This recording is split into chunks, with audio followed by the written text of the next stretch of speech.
Welcome back. We're now starting session 11, which will be on algorithmic governance, data protection, and citizens' identity.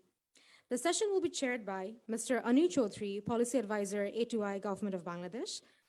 Among the speakers, we have Pooja Haldia, Senior Advisor, Center for Social and Behavior Change, Ashoka University, India. She'll be joining online. We have another speaker, Dr. Fahim Hussain, Associate Professor, School for the Future of Innovation and Society at Arizona State University, USA. I'd kindly request Mr. Anu Chaudhry and Dr. Fahim Hussain to come up on stage and take their seats.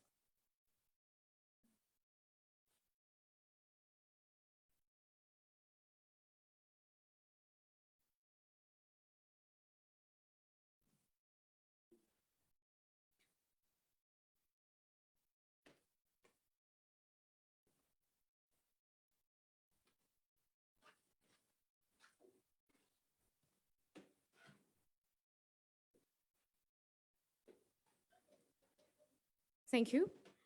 I'd like to request Mr. Anu Chaudhry to share his opening remarks and conduct the rest of the session. Thank you.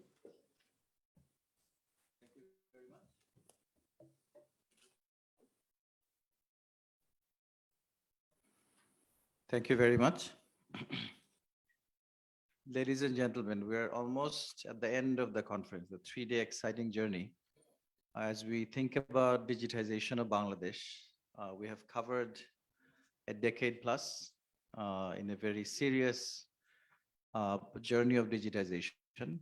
And then we are gearing up for the next 2 decades, 2041. So what will 2041 actually look like? I mean, that's in the minds of all of us. And we talked about it in the inaugural session. I tried to paint a picture of what 2041 would look like. I was wondering what Dr. Sajjad Jahir meant by algorithmic governance when he designed it. So will governance be driven by algorithms? So will humans have less of a role in the way governance is done? Will machines decide? Google last week, or at least I should say an employee of Google last week said that machine has become sentient, right? So machine has developed consciousness. We used to talk about the technological singularity, as it's called, which will be reached by around 2045 or so, which means a machine becomes more intelligent than a human being in all aspects. So we will be able to compute what love is, what hatred is, what jealousy is by that time. And machines would be able to have all those feelings as well. But it seems that it may actually happen much earlier than that. And we'll be able to upload our memories and emotions into machines. So we will live on forever. Our bodies may die, but we will actually live on forever. But let's come to the issue of governance, an issue of service delivery, an issue of identity, which is what the 2 speakers will talk about. Our first speaker, Pooja Haldia, let me basically talk about her bio. So she's a behavioral scientist, and the area of expertise is in applied behavioral science. She helps organizations apply behavioral science to real-world problems in both the development and business sectors. She's a senior advisor at Ashoka University's Center for Social Behavior Change, which she co-founded. She began her career as a management consultant with McKinsey, where she worked in both India and Europe. She also oversaw the Brain Juicer, now System 1, India branch, a global marketing consultancy organization highly regarded as a thought leader in behavioral science-based research. Pooja studied mathematics at St. Stephen's College and has an MBA from IIM Bangalore. So Pooja, I think we'll be looking at the issues of privacy and what really privacy means. And before we get into her speech, I'd actually like to share a story on the issue of privacy. A few years ago, I was in Bangalore in a conference where we were talking about a small conference, 20 people, where we were talking about the issue of financial technologies and financial services in the next decade or so. So by 2025 or 2027. And CGAP, which is the consultative group to assist the poor within World Bank. So they unveiled 2 reports. One report was from northern or more developed countries. Another report was from the southern or less developed countries or developing countries. And in terms of delivering services financial services to be more exact. Questions were asked about what the primary concerns were. The first report, the developed country report, mentioned that the first and foremost concern was identity and data protection and privacy. So essentially, privacy was the prime concern. The developing country report, on the other hand, mentioned the quality of service as the primary concern, not privacy. So essentially, what those two reports told us, at least told me, is that privacy becomes a concern when quality of service was met, or at least met to a certain degree. So that's when I think we start thinking about protection, privacy, and all of that. So would like to hear from Pooja about how she views privacy in today's world, and as we think about the future world, where digitization actually becomes more and more prominent, where metaverse becomes reality in whatever shape or form, what does privacy mean for us, and how should we really be thinking about it? Pooja, over to you. Thank you so much. Just to check, I hope you can hear me clearly. Yes, you're very audible.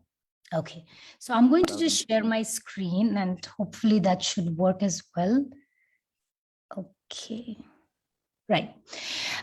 So thank you so much for that introduction. And in the 15 minutes that I have, we wanted to actually talk about, I wanted to talk about some experiments we ran recently in India and in Kenya, so more the developing markets, on how do people, behave when it comes to data privacy, and can we actually make consent more informed?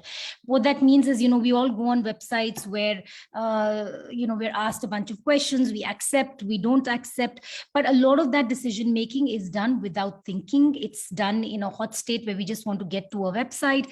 And so is there a way in making this consent more informed, more conscious? And that was the experiments that we were trying to run. And I guess the context of it was that, and just before getting to the context, I wanted to say this work was done by the Center for Social and Behavior Change, which is an independent center within Ashoka University in India, in partnership with Busara Center for Behavioral Economics, who are based in Kenya. So the two of us, we did the work in India and Kenya.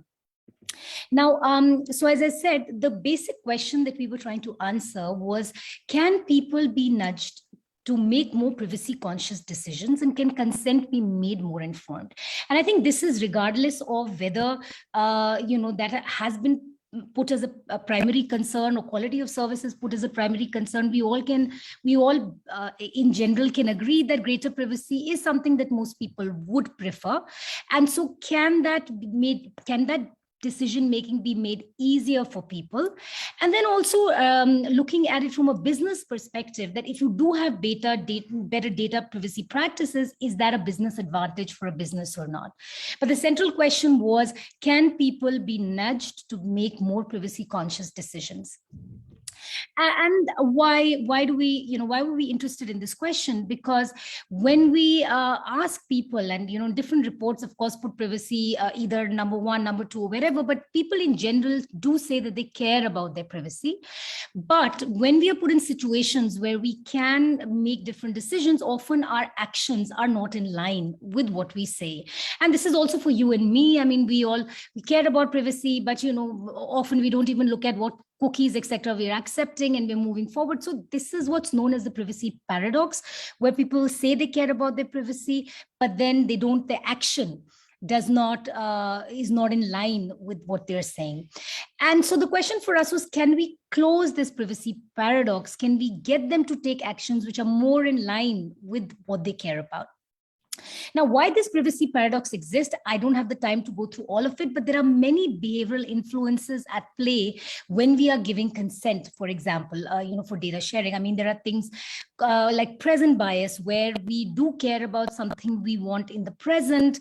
We overvalue it compared to a harm or a potential danger which may happen in the future. So when you're disclosing data, the harm is in the future, but what you're getting is in the present, and we often overvalue what we get in the present. So there's present bias. There's, information overload or cognitive overload, where we get these long legal notices, which most of us don't even know how to go through, and there could be language constraints as well. So there's information overload, there's status quo bias, which means, whatever settings are set for us, we're more likely to go ahead with it. So there are many behavioral influences at play when we are giving consent, which prevent us from taking a decision which is in line with what we'd actually want. And so the question for us was, can we nudge people to overcome these biases, to overcome these behavioral influences, and then act accordingly? And so what we did was, we essentially designed experiments where there were about 10,000 respondents across India and Kenya, where they were exposed to a website where they saw the standard privacy policy that you and I see on any website. But in addition to that privacy policy, they also saw a nudge that we had introduced. And I'll tell you what those different nudges were. And then the idea was to see, does that exposure to the nudge change their data sharing behavior on that website at all? And we checked that by asking them some very sensitive and personal questions. And so we were checking, you saw the privacy policy, you got exposed to the nudge. Now, is your data sharing behavior changing or not? And then we also looked at some other variables, like the time that they spend on the privacy policy or the comprehension of the privacy policy improve. So as I said, 4 outcomes. We wanted to know the time and comprehension, but also how willing were they to share sensitive and personal information. And sensitive information was more things around, have you ever stolen something from a neighbor, from your neighborhood? Or personal question could be, what is your HIV status? So these were very invasive questions, and we wanted to see, does the exposure to the nudge have any impact on how much they share or not on the website? And so what were these nudges? So there were 7 buckets of different nudges that we designed, which different groups were exposed to. Everybody saw the standard privacy policy, and then they saw one nudge next to it. And then, they were asked to do a bunch of things, including answer some sensitive and personal questions. So what were some of these nudges? So one was just a star rating, which you and we all understand. We see it on Amazon, where next to the privacy policy, there's also, whether it's a 1-star rated site in terms of privacy, or it's a 4-star, or it's a 5-star rated. So you are seeing the privacy policy, and then you're also seeing the star rating. Very close to star rating, we created an information label which had the star rating, but also think about it as a food label. It also had a little bit additional information on what was the rating based on. So there was an information label next to the privacy policy. The third was where we, did a presentation nudge, which is, you see the privacy policy, and then we just send you a reminder. We show you a visual on the screen saying, well, this is how we're going to use your data: marketing, improving services, user research, legal compliance. So you're reminding them that you're giving your data, you're going to share with the website, and this is how we're going to use it. Then we also tried something about simplification of the privacy policy. So where we broke it up into different, summary, and you couldn't move from one to the next section till you've actually spent a little bit of time on it. So we converted a legal document into a summary fact sheet, and we wanted to understand, does that change your behavior or not? We tried other things as well, where we, put some messaging around on the website saying that, this is a secure website. If there's any breach, you'll get a lakh of rupees. Or in another case, we put another, disclaimer saying that anything that you share is protected. But if anything happens, then, the company will pay a heavy fine. So we're kind of signaling to them that, look, we are willing to pay a price in case we do something terrible with your data. So that's signaling.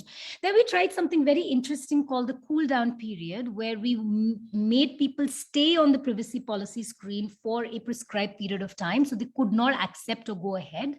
And this was to reduce the hot state decision making, which is, you are in a hurry, but we're trying to cool you down a little bit and start thinking a bit more rationally. We tried a bunch of messages which were around, 70% of users. So just giving them norms. What do others do? 70% of users spend X amount of time reading it. We gave even some negative, messaging, which saying if you don't read it, and people who don't read it, 89% of people who don't read it, they do expose themselves to risks. So we put some messaging, we tried some messaging.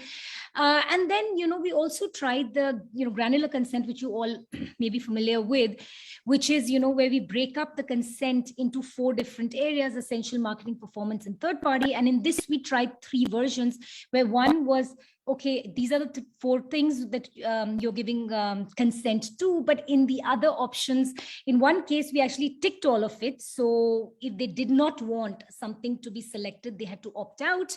And in another treatment group, we actually just tick the essential, and then they had to opt in. If they wanted it to be used for marketing, performance, third party analytics, then they had to actually tick the text and say yes. So in this, they had to opt out, and in this, they had to opt in. So imagine this experiment where there are 10,000 people. Everyone is going to go through the same website. They are seeing the same standard privacy policy, which is the legal disclaimer. But next to it, depending on the group that you are, you see one or the other of these things. So, you either read the privacy policy and you see a star rating next to it. Another group may be seeing, the privacy policy and some messaging saying, please, and so on and so forth. So that was the structure of the experiment.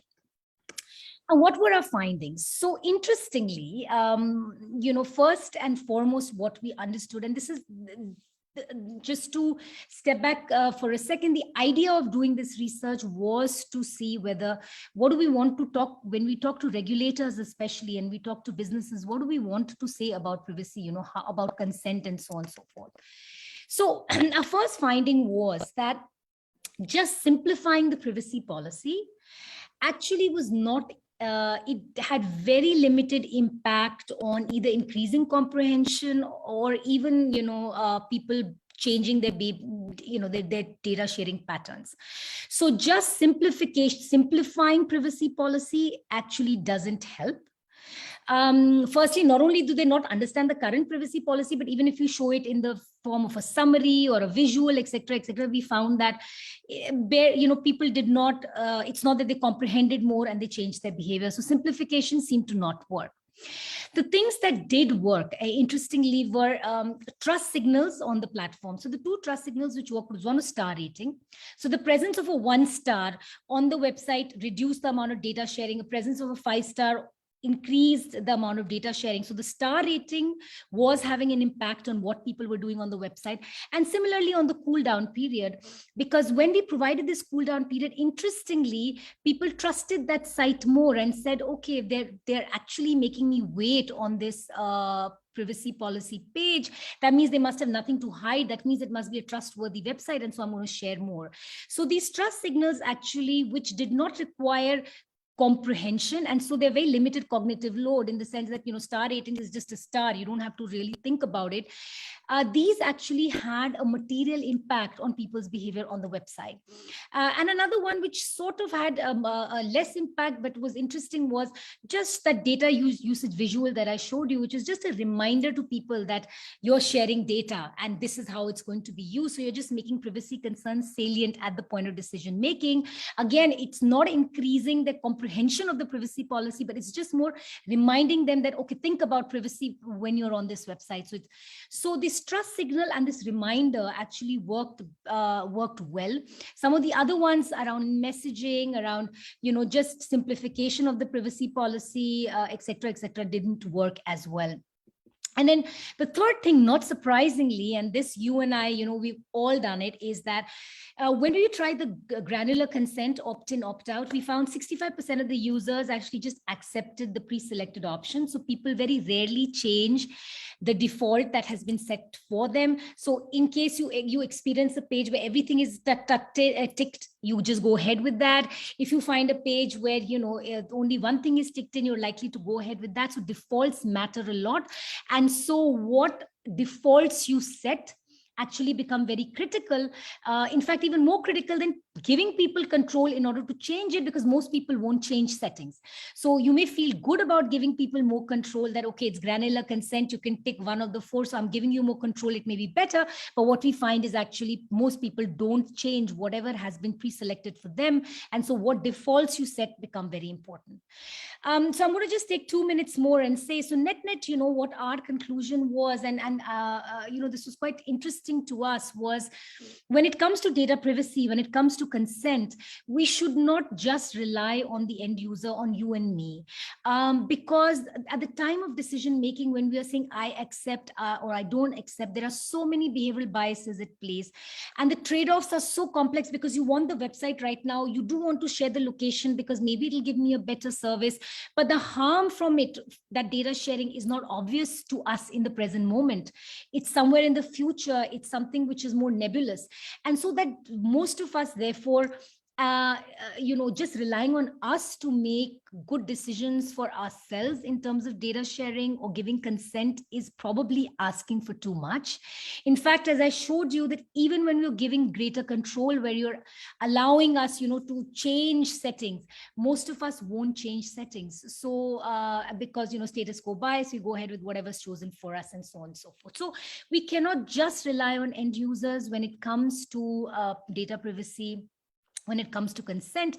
And what we felt was that the regulators, they need to play a critical role, because the nudges which actually showed promise, the ones that actually changed people's behavior, would require some changes in the platform design itself. So for example, what should be the default setting in every website? If we standardize it, that's something regulators need to take care of. If we want to introduce star ratings, again, that needs to be something that a third party puts in place. We cannot leave it to companies themselves to design. So the kind of things that seem to work and seem to have impact are where, regulators need to step in. It cannot be just about simplification or giving user more control, because as I said, simplification or just giving user control has very limited impact on how we behave. And then, the last thing I would say is that for businesses, we did find that improved privacy features did lead to higher trust, which is good for businesses. So, if you're a 5-star rated, website, people are willing to share more with you. If you have this cool down period, people are more willing to share with you. So from a business perspective, that may be good. But again, all of this, so there is a strong case for privacy for businesses, because you do, with higher trust, there is more time spent, data shared by people. But again, whatever star rating framework, if you ever think about it, needs to be fair, transparent. It should not disproportionately impact smaller companies. And then cool down periods could face resistance from businesses because it increases friction. So again, net, the end users, very difficult for us to take those privacy related decisions on our own. We need regulators to play a critical role. Businesses will benefit from better privacy, but again, that may require a regulatory intervention for them to adopt the practices that do seem to work. So that was, the work that we did. And it was the first sort of behavioral experiment that was ever run in the global South. It was the first time that we actually ran these experiments to understand, not just what people say about privacy, but how do they end up behaving when, they are interacting with privacy related messages or nudges and so on and so forth. And I think our net conclusion was that, in fact, even when we looked at their behavior, it's not that they didn't care about privacy, though of course, it may not always be a first order concern. It's not like they don't care about privacy, but it's just we are putting too much pressure or too much overload on people to take the best decisions at that point, that hot moment when you are accessing services. And so there is a whole infrastructure, the entire design, the architecture needs to work for people to actually be in an environment where consent is more informed. Thank you so much.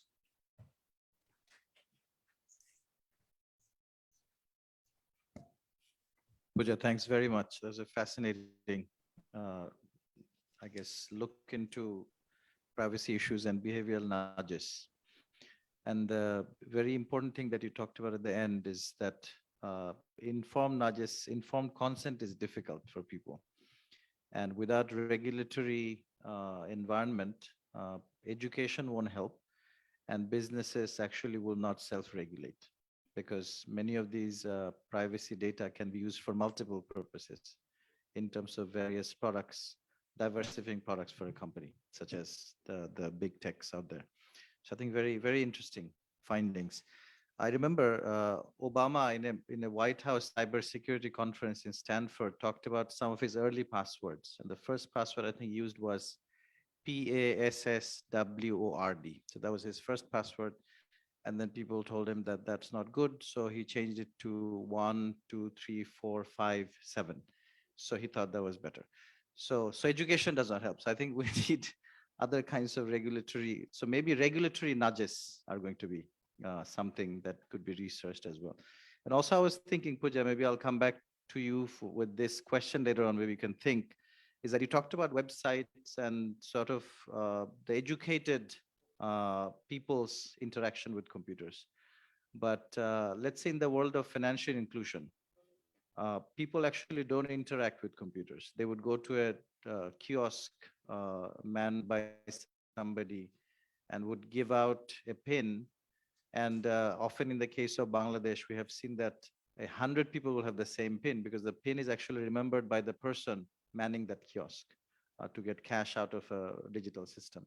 So behavioral nudges, privacy, how is that handled in those kinds of situations for the large majority of people who are not educated, quote unquote? So I'll come back to you with that question.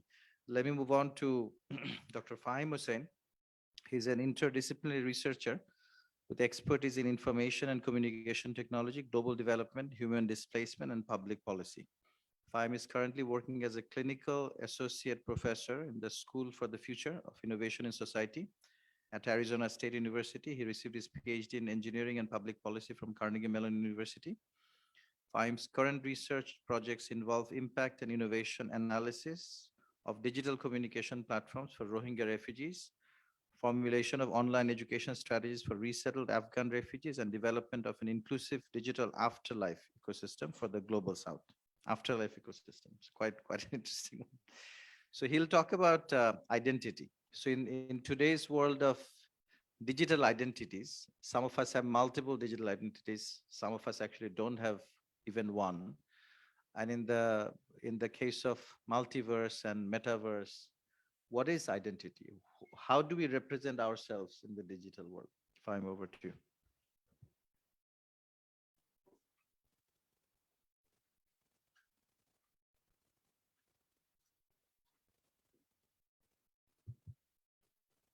Can you hear me?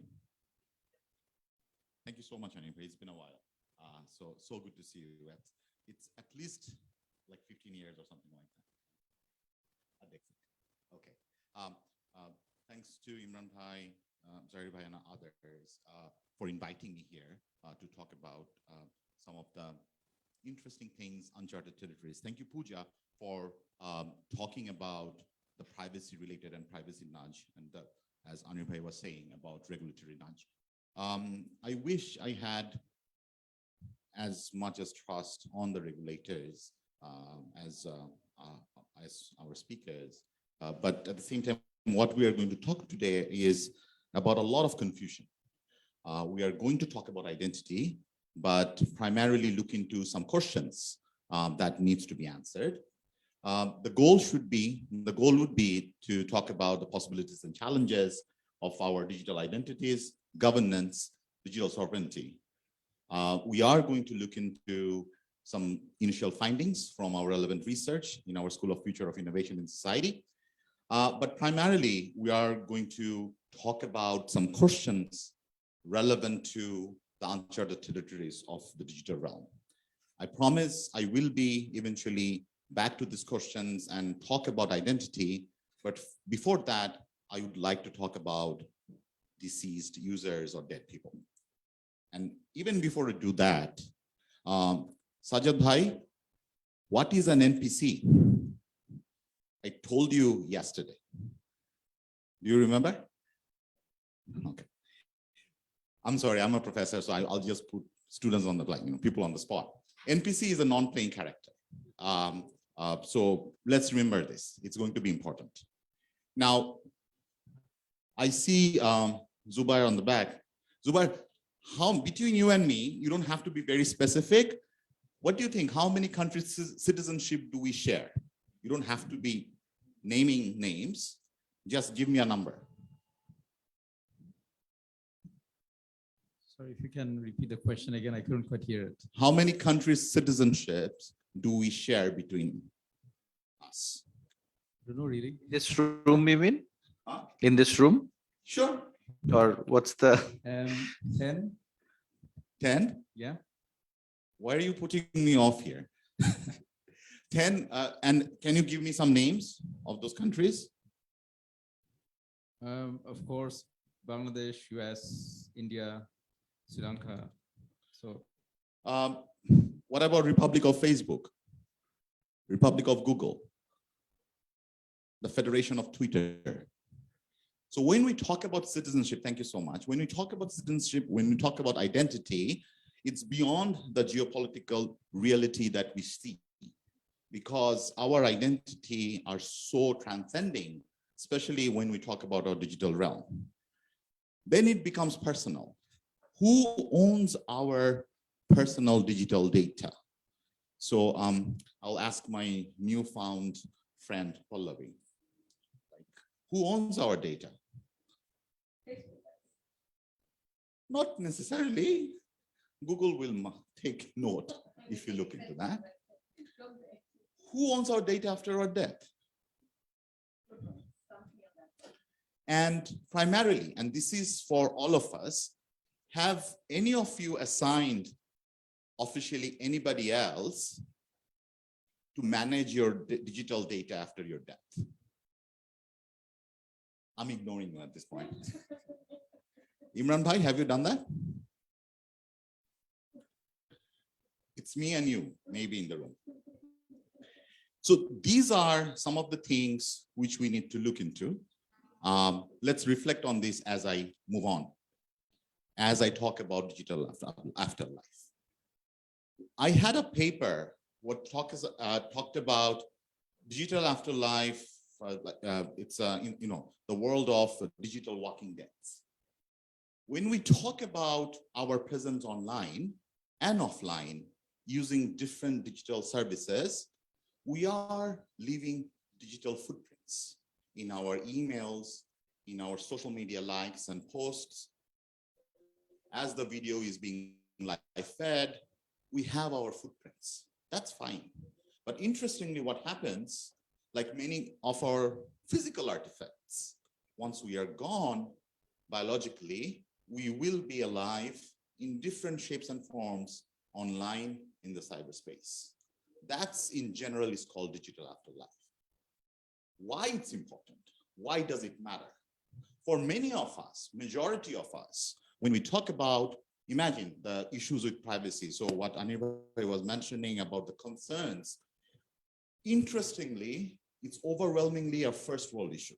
When we talk about value of data, it's primarily, it's about good services. And unfortunately, in many cases, the perception is that the northern users have more value of data than us in the global south, if there is any. And then we also look into the mourning of the deceased. Let's talk about it, the socio-cultural norms of it. After you are dead, what happens to your account? It goes like poof, it doesn't, it stays. Then when we talk about privacy, who cares and why should we care? Primarily, the last point that we have here, identity plus plus. This is where things get very murky. What happens to the data? How secured are those? Who controls it? What are the legal implications of it? Who has the jurisdiction over our digital artifacts? And what can we do with this? When we talk about different kind of social media platforms, we talk about encouraging conversations. We talk about inclusion. There's a heavy push for all of us, from all of us, to digitize our surroundings in effective, inclusive way with empathy. That's fine. But at the same time, what we have seen, interestingly, and rather unfortunately, that all the major digital service providers, the global ones, of course, that they do not talk about the management of data beyond your living self, why it matters, what can you do, and so on. In the last 7-8 years, my research team has documented the changes of afterlife policy or digital data policy for the deceased users in Facebook, Google, LinkedIn. It changed. It became rather more, what should I say, inclusive, but there's a huge Western bias towards it. Who defines those phenomena? Who defines those rules and regulations? And you would see the terms and conditions that Pooja was talking about. Majority of them are not translated and contextualized. It's hidden, well hidden in the under the terms and conditions. So for us, it's kind of defining and going towards a new world order where we are looking into these new republics, where there is a possibility of information autocracy. And what really bothers me is this absence of citizens or netizens' participation. Where is our voice? So from our research point of view, we also see this kind of confusion and phenomena as a justice issue. So we had people from Oxford Internet Institute here. What we are looking into is billions of people in Facebook. And interestingly, majority of them will be from non-Western users. And this is one of the rather old images, but it kind of shows that even with all the growths, we will see that the dead users are going to take over all our digital platforms. As we speak, there are so many, hundreds of millions of dead users online. So what happens, how it changes our socio-cultural behavior? Many of you have seen that 7-year-old daughter who died in South Korea, and her mother worked with a company, uploaded everything, her information, and they met in this alternative reality. And she kind of managed her grief. She conversed, she talked, they sat, shared a meal. It's there. You search for it in YouTube, you will find it. But that's one of the grief management. What happens if I am recreating somebody who is not so famous, like very infamous? Imagine all those people and what they can do in terms of in this present confusing world. So this is other type of extreme example. One of the photographers in Bangladesh, a lot of photos in Flickr. What we have seen, he died suddenly, and then all of these photos started being shared without him being acknowledged. And there was a huge privacy breach, copyright infringement, and whatnot. That was there, and it's still going on. During COVID, things actually kind of accelerated. Now what we are seeing are AI-based social network providers or services where, based on users' cues or deceased users' cues, we can see these avatars interacting with each other or with living people using deceased users' information and whatnot. So what we have seen that our identity has transcended to a digital realm in a kind of sci-fi way, but it's reality. It's happening right now as we speak. Then of course, the online funerals and so many other things are there that in the last 2 years shot up to be $1 billion industry. There are laws.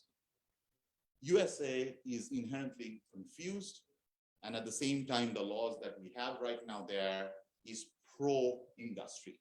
So unless a user, before her or his death, specifically talks about that who gets what data, by default, the ownership belongs to the company. So my iTunes and my ebooks belongs back to Apple and Amazon Prime, I cannot give it to my son. Europeans kind of think a bit differently. Many of their countries are treating the deceased users' accounts as living users' account and ensuring some rights. But there is a tension and confusion there as well. But the growth area of digitization, all the fastest growing market of digitization in the global south, none of us have any sort of an understanding, rules, regulations, conversations when it comes to digital afterlife or the value of the data for the deceased users. When we talk about value of data, value of the user data, the other thing what we are looking into is the risk and the confusion of missing out, the citizens themselves. When the big providers are talking that, yes, we are talking to the traditional governments, geopolitical wise, but then what are the participations when it comes to the normal citizens? We are not seeing that happening anywhere. It's not happening in DC, it's not happening in Sydney, definitely it's not happening in Delhi, Cape Town, or Dhaka. So these are the questions we are very much intrigued to answer. Who can be a citizen in such a connected world where we are talking about transcending jurisdictions of digital services? Who defines and governs our identities? But more importantly, where is my voice? Or do I have the risk of becoming an NPC and just observe as my digital data is commercialized, used, utilized for somebody else?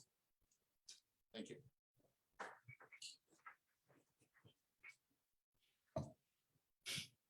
Fine. Thank you very much for that. Another fascinating presentation. So you left more questions than provided answers. So maybe now your students can ask you the questions. It's quite interesting. So the Republic of Facebook and the Republic of Google, and who governs Facebook and Google, right? Is it the CEO? Is it the board? Is it the country geopolitical boundaries where a Google and a Facebook actually operates? Unknown answers right now. Good questions, but we don't have an answer. And I think the commonality between Pooja and Fahim's two presentations, two very different presentations, but both talking about citizens and citizens' informed consent and understanding of rights and responsibilities, is the regulatory issue, really. So companies are making decisions about identity and data privacy, and the governments, the geopolitical governments, they don't have a clue yet, right? So it's very difficult. And since the companies actually go across geopolitical boundaries, the countries are not coming together. So let's say the countries, what do they come together? Primarily the UN, so 193 member states. But they're not able to come together on a consensus to govern and regulate companies that cross these boundaries. So that's an issue. Maybe we can also discuss.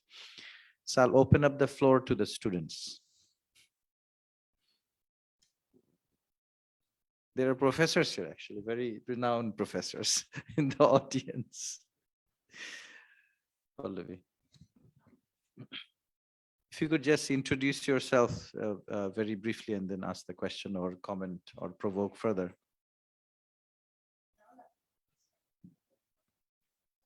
Hi, I'm Pallavi Roy from SOAS University of London. My question is really for Pooja. You might not have picked this up. Thanks, Pooja, that was a great presentation. You might not have picked it up in your particular experiment, but I'm just curious, because you work on privacy in India, is there any difference in how consumers or your respondents respond to privacy issues, depending on whether they are reacting to the private sector or in the case of any kind of service mediated by the government, maybe for social protection, basically for government services and private sector? Is there any difference in how consumers view privacy? Do you trust the government more, less? It would be good to hear your views on this. Thank you. Thanks, Valerie, for that question. So you're right, in this piece of work, we did not test that nuance, whether is the behavior any different between a private and a government website. In this case, it was a private website. So, everything that came from there. Having said that, I mean, again, I wouldn't, trust in the government website, or in fact, we have seen that, even signaling, like, for example, this website is being run by ex government authority, or these kind of sort of trust signals do end up impacting people way more than the privacy policy. So my hypothesis would be, even though we've not done this work, that the behavior and how people behave on websites based on a private website and a government website will be different. Kind of depends a little bit on the inherent trust. But the reason, as I said, like, a lot of the nudges that essentially worked on that same principle, which is of enhancing trust. So in every country, I think the level of trust in the government versus private sector may be different. And I think that will have a huge impact on data sharing behavior in that particular country. But we didn't check for this specific thing in India.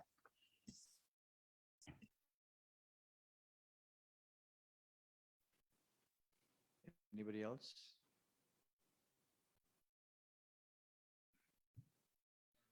Sajjad Zohair. Before you get into the reason we did algorithmic governance session, something that I thought Anir would be addressing with a paper, and so let me raise that question particularly to Anir, but could be anybody answering those questions. Going back to very basics, the way I was looking into the governance and how digitization and then digitalization have been helping or not helping, I don't know. I mean, basically, three broad items I was thinking. When you have the digitized data, then you can run a program to identify something, one-shot game. Then subsequently, you may have things where database keeps updating. You run the same bot, same program, but the data set is like the traffic thing that happens, where you have the data set constantly changing. Maybe you're running the same program and you get the different results and act accordingly. Then you have the third thing is the machine learning, where the program itself picks up new things, new items. So the program gets changing. In these three, broad phases, there may be more technical ones. People may be identifying a few more. This is a question primarily to Anil. Where do we fit in right now? Which is the most advanced thing? Where are the lackings?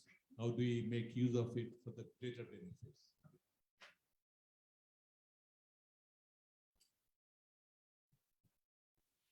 Should I answer that?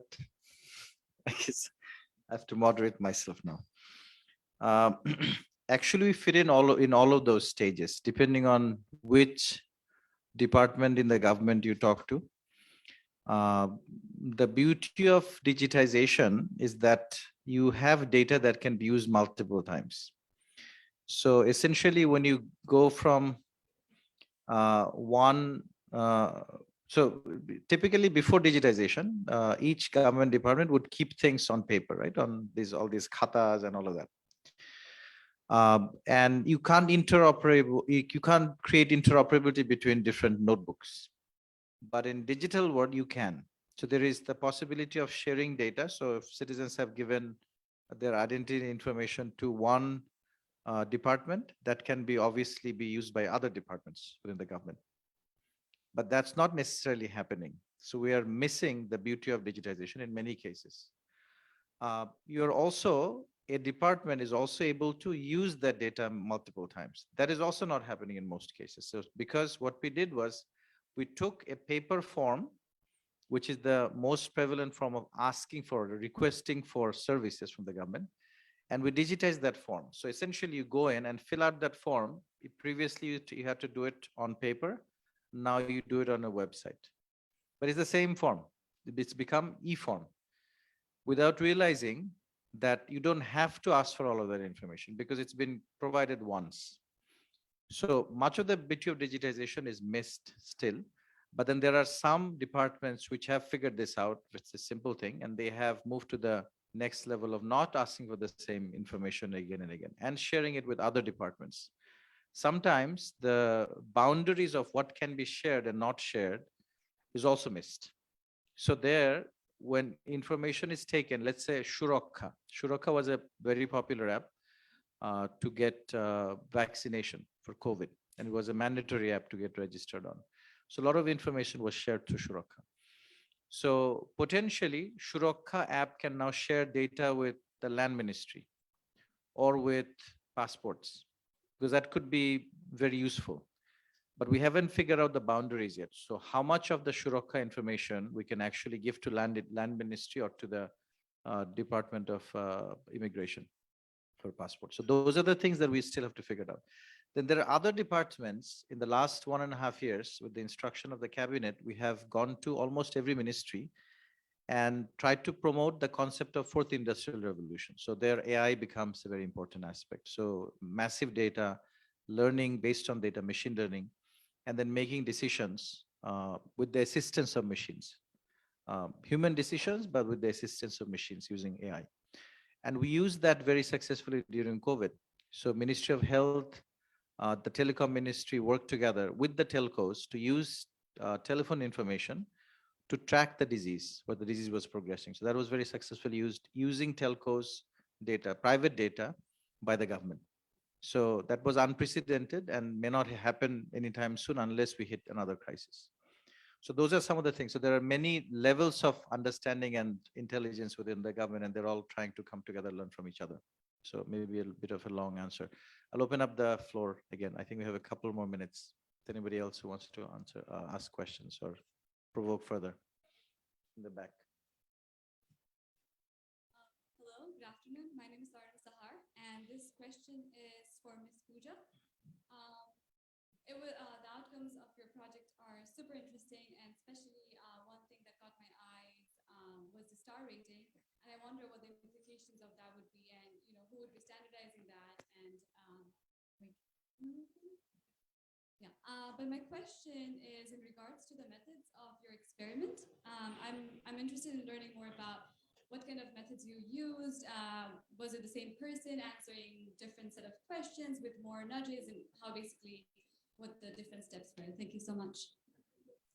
Yeah, thanks for the question. So no, it was a proper A/B test essentially, where the 10,000, at least 5,000 participants in India were divided into, I think, 17 different treatments. So each person, so there was a control group which just saw the standard privacy policy, and then each of the other control groups, 17 controls groups, saw one of the other nudges. So nobody was exposed to more than one nudge, and essentially we were looking at, like an A/B test, we were looking at a difference between control and treatment. So we were looking at where treatment or exposure to a nudge had significantly different data sharing compared to the control group.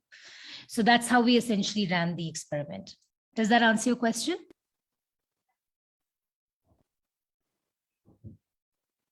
Anybody else?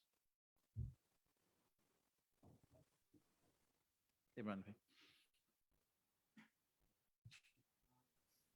Just wanted to follow up, sorry, Imran Mateen, PIGD.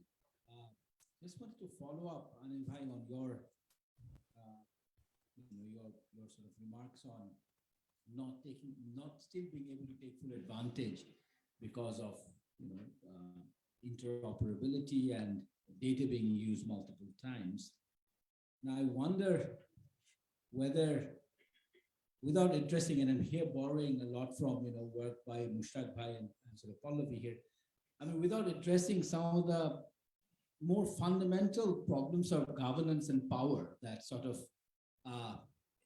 exists here, just trying to make it more interoperable and data being used more can actually lead to outcomes that can be much more exclusionary. And there, I think where I would, kind of, how do you move forward?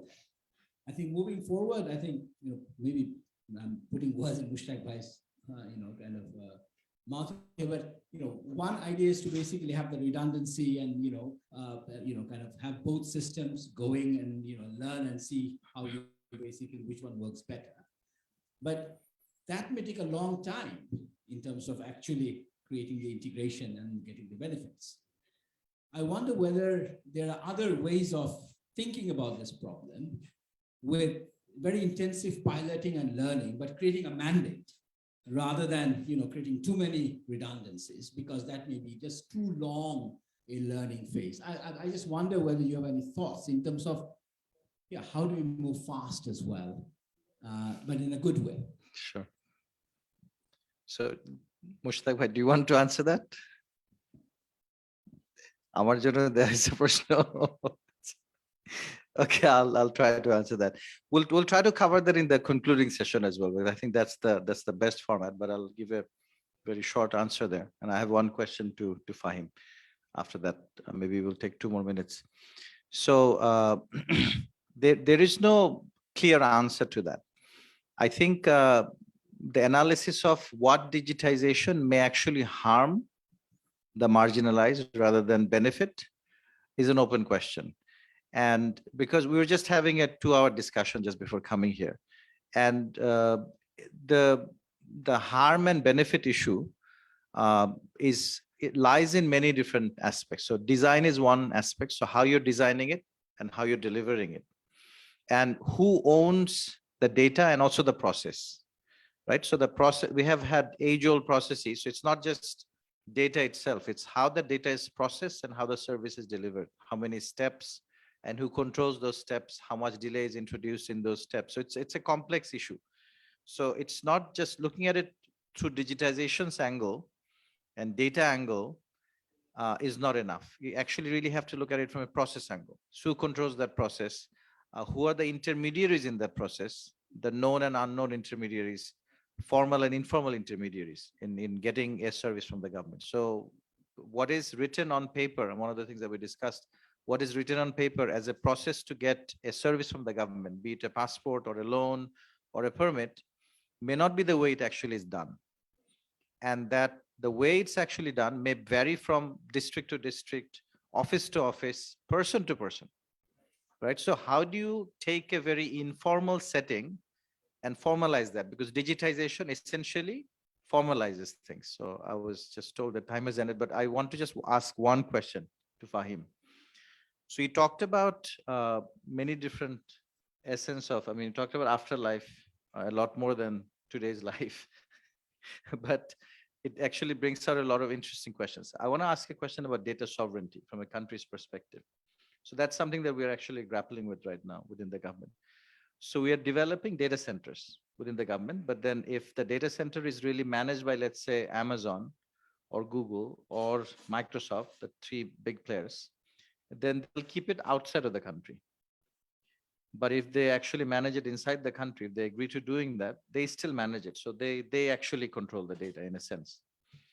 So from a data sovereignty standpoint, how do we ensure that previously data was in the hands of the political government, geopolitical government, right, within the bounds of the countries, and now it's shared, and it's actually not even clear whether the government has any control whatsoever.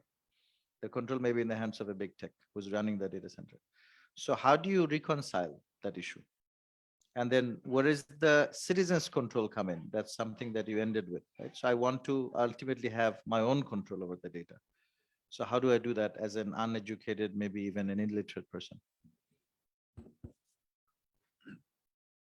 So first of all, I think, Anil Bhai, we need to look into what are the other countries have done initially, because this is not the first time it's being done here, or we are not the first country to face this. I'm very much interested to see how, because it's also, there are other players whose data is this. There are multinational companies and investors and so many other things. So it's a multilateral, multi-stakeholder issue. I would be fascinated to see how the government of Singapore actually has dealt with this. If you remember the hearings of Facebook with the government there, so that was one of the tensions they had. I think this is kind of relatively new phenomena that require some new innovative, and it won't solve in one shot, that's for sure. And the things that you asked at the last of where are the citizens, that's going to be very crucial. And that's what I have seen totally absent, even in the first world, or even in the places where we think that they have sorted it out. And that can be an opportunity for us as well, where we also give voice to our citizens. We have a very vibrant citizens, civil society, and let them be a part of the conversation. And then let's decide on this in a co-governance point of view and see how it goes. But definitely we need to have a grace period to see how it pans out, then reflect on it, then decide on how we can do this. Thank you. Thank you, Fahim.